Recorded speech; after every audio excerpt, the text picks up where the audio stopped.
The entire country can be taken out in one night, and that night might be tomorrow night. Both members of the crew ejected from the aircraft and landed alive.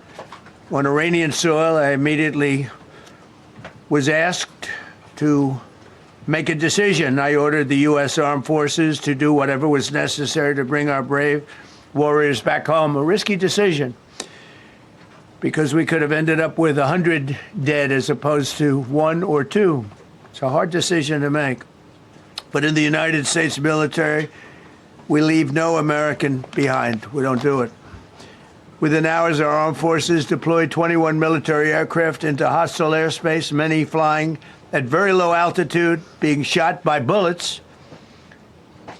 You bring rifles into play when you're going that low, but there are also certain advantages. And in broad daylight over Iran for 7 hours, at times facing very, very heavy enemy fire. We have a helicopter that's got a lot of bullets in it. It's amazing. We just realized how good those weapons are. Our machines are. Nobody has the equipment that we have, and nobody has the military that we have. Not even close. We're the most powerful military anywhere in the world by far. The flight crews and warfighters aboard those aircraft took extraordinary risks to rescue their fellow service members. This first wave of search and rescue forces successfully located the pilot of the F-15, and he was extracted from enemy territory by an HH-60 Jolly Green II helicopter. Fabulous machine as our warriors faced gunfire at very close range.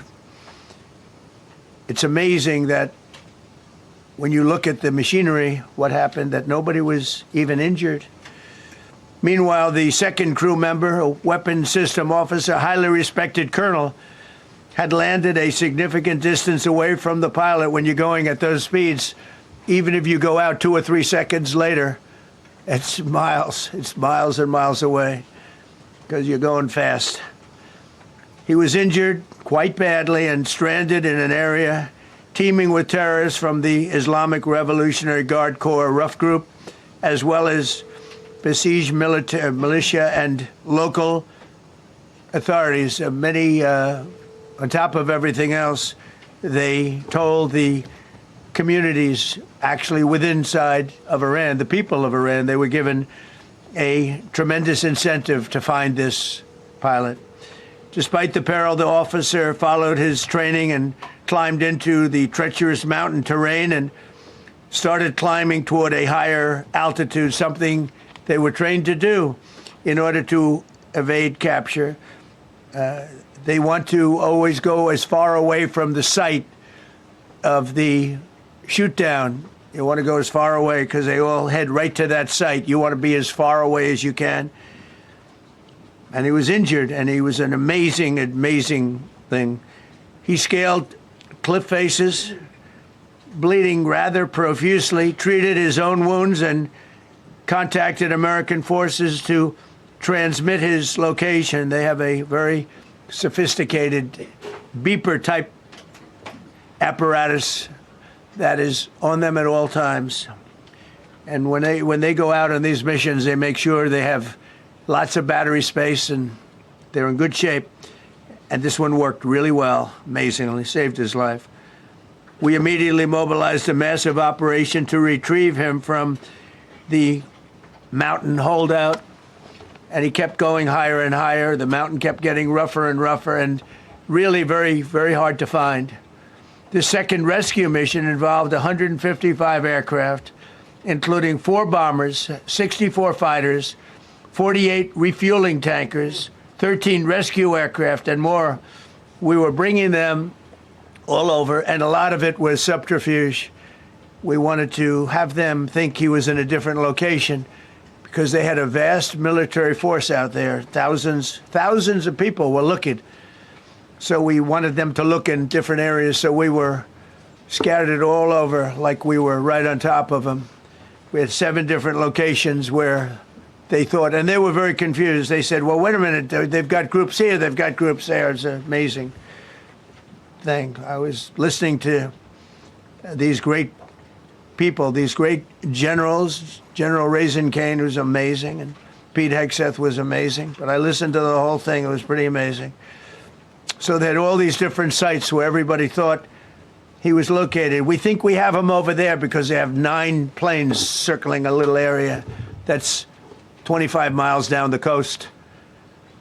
So in a breathtaking show of skill and precision, lethality and force, America's military descended on the area, the real area, engaged the enemy, rescued the stranded officer, destroyed all threats, and exited Iranian territory while taking no casualties of any kind.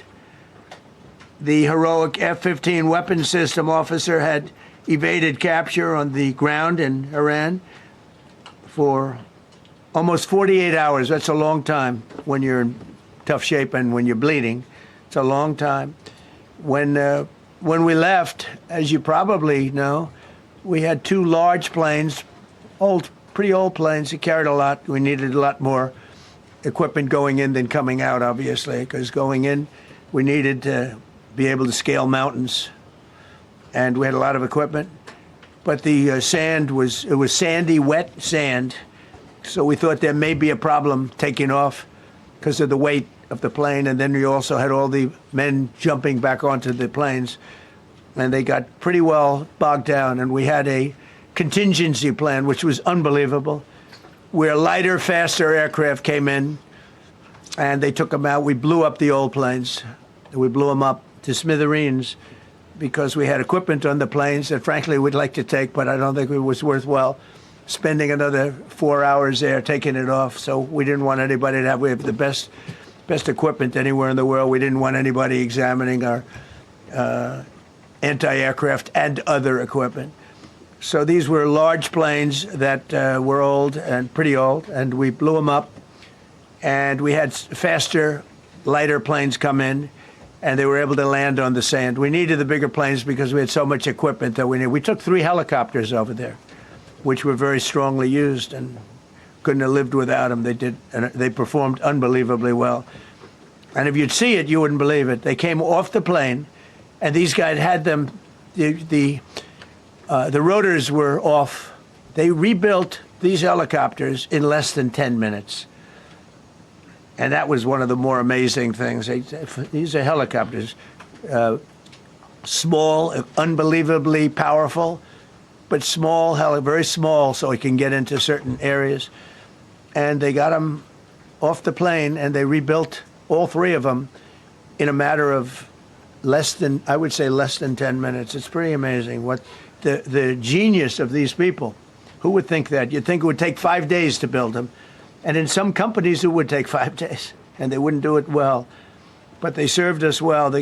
As Commander-in-Chief, I never forget the extraordinary risk taken by the warriors that we send into battle, and the genius. I mean, think of it, having a contingency of 3 planes waiting because we think the sand is so bad that we probably won't be able to take off.